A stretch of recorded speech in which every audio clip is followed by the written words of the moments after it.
ನಮಸ್ಕಾರ ಗೆಳೆಯರೆ. ಒಂದು ನಿಜವಾದ ಘಟನೆ ಸ್ಟೋರಿ ರೂಪದಲ್ಲಿದೆ, ಅದನ್ನು ಹೇಳ್ತೀನಿ. ಒಮ್ಮೆ ಒಬ್ಬ ವ್ಯಕ್ತಿ ರೆಸ್ಟೋರೆಂಟಿಗೆ ಹೋಗ್ತಾನೆ. ಊಟವಾದ ಮೇಲೆ ಅಲ್ಲಿಂದ ತನ್ನ ಕಾರ್ಡಿಂದ ಪೇ ಮಾಡಿ ಮನೆಗೆ ಹೋಗ್ತಾನೆ. ಅಲ್ಲಿ ಅವನಿಗೆ ಮೊಬೈಲಲ್ಲಿ ಲಿಂಕ್ ಬರುತ್ತೆ ಅದೇ ಹೋಟೆಲಿಂದ, ನಮ್ಮ ಸರ್ವಿಸ್ ಹೇಗಿತ್ತು ಅಂಥೇಳಿ. ಅದಕ್ಕೆ ಆ ವ್ಯಕ್ತಿ ಸ್ವಲ್ಪ ಅವನಿಗೆ ಆ ಸರ್ವಿಸಲ್ಲಿ ಸ್ವಲ್ಪ ಹೆಚ್ಚು ಕಮ್ಮಿ ಆಗಿರುತ್ತೆ. ಅದನ್ನು ಅವನು ನೆಗೆಟಿವ್ ರೂಪದಲ್ಲಿ ತೊಗೊಂಡು ಅದನ್ನು 1 ಸ್ಟಾರ್ ಕೊಟ್ಟು, ಈ ಇತ್ತೀಚಿನ ದಿನಗಳಲ್ಲಿ ಸ್ಟಾರ್ ಕೊಡೋ ಪದ್ಧತಿ ಇದೆಯಲ್ಲ, ಅದರಲ್ಲಿ 1 ಸ್ಟಾರ್ ಕೊಟ್ಟು ಸ್ವಲ್ಪ ಕಮೆಂಟ್ ಸಹ ಮಾಡ್ತಾನೆ, ನೆಗೆಟಿವ್ ಆಗಿ ಕಮೆಂಟ್ ಸಹ ಮಾಡ್ತಾನೆ. ಅದನ್ನು ಗಮನಿಸಿದ ಆ ಪ್ರಖ್ಯಾತ ಹೋಟೆಲ್ನವರು ಅವನಿಗೆ ಒಂದು ಮೆಸೇಜ್ ಹಾಕ್ತಾರೆ, ರೆಸ್ಪಾಂಡ್ ಮಾಡ್ತಾರೆ.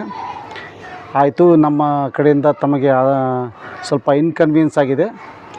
ನೆಕ್ಸ್ಟ್ ಟೈಮ್ ತಾವು ಬರುವಾಗ ಒಂದು ಕೋಡ್ ಕೊಡ್ತೀವಿ, ಆ ಕೋಡ್ ಬಳಸಿ ನಮಗೆ ಹೇಳಿದರೆ ನಾವು ನಿಮಗೆ ಒಂದು ಐಟಮ್ನ ಫ್ರೀ ಕೊಡ್ತೀವಿ. ಹಾಗೆ ನೀವು ಎಲ್ಲ ಬಳಸಿದ ಐಟಮ್ಗಳು, ಬೇರೆ ಐಟಮ್ಗಳ ಮೇಲೆ 20% ಡಿಸ್ಕೌಂಟ್ ನಾವು ಕೊಡ್ತೀವಿ ಅಂತ ಹೇಳ್ತಾರೆ. ಆಯಿತು ಅಂತ ರೆಸ್ಪಾಂಡ್ ಮಾಡ್ತಾನೆ. ಅದನ್ನು ನೋಡಿದ ಬೇರೆ ಜನರು ಆ ಕೋಡ್ ಬಳಸಿಕೊಂಡು ಹೋಗಿ ಆ ರೆಸ್ಟೋರೆಂಟಿಗೆ ಬಹಳನೇ ಲಾಭ ತಂದು ಕೊಡ್ತಾರೆ. ಹೆಂಗಿದೆ ನೋಡಿ ಈ ಜೀವನ. ನೆಗೆಟಿವನ್ನು ಪಾಸಿಟಿವ್ ಆಗಿ ಕನ್ವರ್ಟ್ ಮಾಡಿದ ಆ ಹೋಟೆಲ್ನವರಿಗೆ ನಮ್ಮದೊಂದು ದೊಡ್ಡ ಸಲಾಮ್ ಅಲ್ವಾ.